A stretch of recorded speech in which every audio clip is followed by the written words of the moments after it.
Hi, Govin here with another Edge of the Napkin episode. This is the space where I get to slow down and sketch out some thoughts, share the small but powerful ideas that can shift maybe the way you think about something. But really, it's the ideas that go off the edge of the napkin and into life, into action. Today, I want to talk about something that came up when I was on a call with a bunch of entrepreneurs just a little earlier this week. We were talking about strategy, people, growth, and then we shifted to some high, powerful prompts. And the prompts are high energy, vulnerable conversations. And then someone brought up Valentine's Day. I don't even know why or how it came up, but the room lit up with people laughing and nodding and sharing how almost to a person, they don't really celebrate it with their partners. And that cracked open a memory for me, a memory of a conversation I had years ago with my daughter. She noticed as she was getting older that my wife and I don't really celebrate Valentine's Day in our house. At least not in the same way that her friends' families do.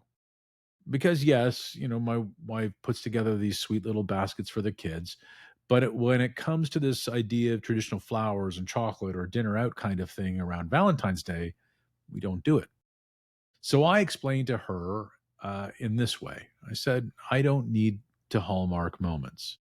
And what I meant by that, and what I explained to her, was that I don't need Hallmark, the card company, or any calendar to tell me when to celebrate something that's important, especially the people that are important.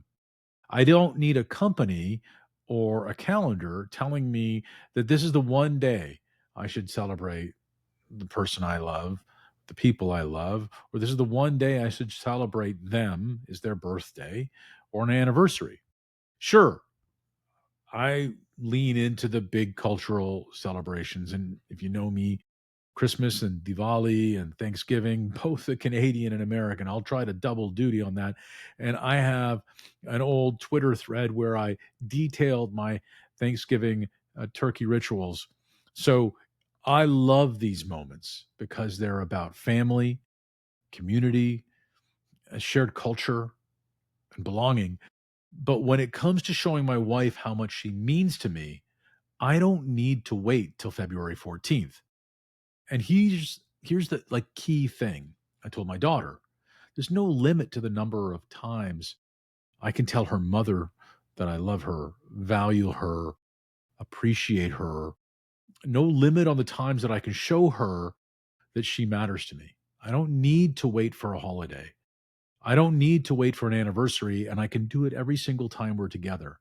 And of course, I know the double meaning of telling my daughter this because she's noting that this is the way she should be treated. And my sons will note that this is the way that they're supposed to treat someone too. And that's the heart of the idea. Don't wait for Hallmark moments. Don't wait for the calendar to tell you that it's time to celebrate. Now, when I shared this with this group of entrepreneurs, the conversation got really interesting. And I talked about it with another group later in the week, and we realized how often we all fall into the trap of hallmarking things. And I don't mean just relationships. We hallmark moments in our business too. We wait until the annual planning retreat to say thank you to our teams, to celebrate the accomplishments. We wait until a company hits a milestone before we celebrate progress. We wait till completion to celebrate progress. We wait until the holidays to give people recognition and love that they need right now. But what if you didn't wait? What if you didn't need an annual retreat or a quarterly review to celebrate the small wins? What if you were giving people their flowers in the moment? And I don't mean literal flowers, I mean flowers, recognition, gratitude, acknowledgement. Leaders who do this, celebrate in the moment, create teams that are more engaged, more present, and more loyal. Why? Because people feel seen right now, not just on special occasions. So Let me ask you this. Where in your life are you waiting for the calendar? Where are you saying, I'll tell them when the time is right? I'll wait for tomorrow. Where are you holding back appreciation, gratitude, or love until Hallmark tells you it's time? Time is now. And this wasn't always a natural for me. I used to think that big moments deserve big celebrations. And that's true. But I remember back when I was hearing Linda Lundstrom speak at an entrepreneurs dinner that I helped organize at the University of Ottawa. And she said, you plan the celebration before you begin the task. And it's almost like you're celebrating twice when you do that. And that's true. And what I've learned over the years through Paper Napkin Wisdom and other places, but that's also true of the small moments, that life is built in small moments that can make a big difference.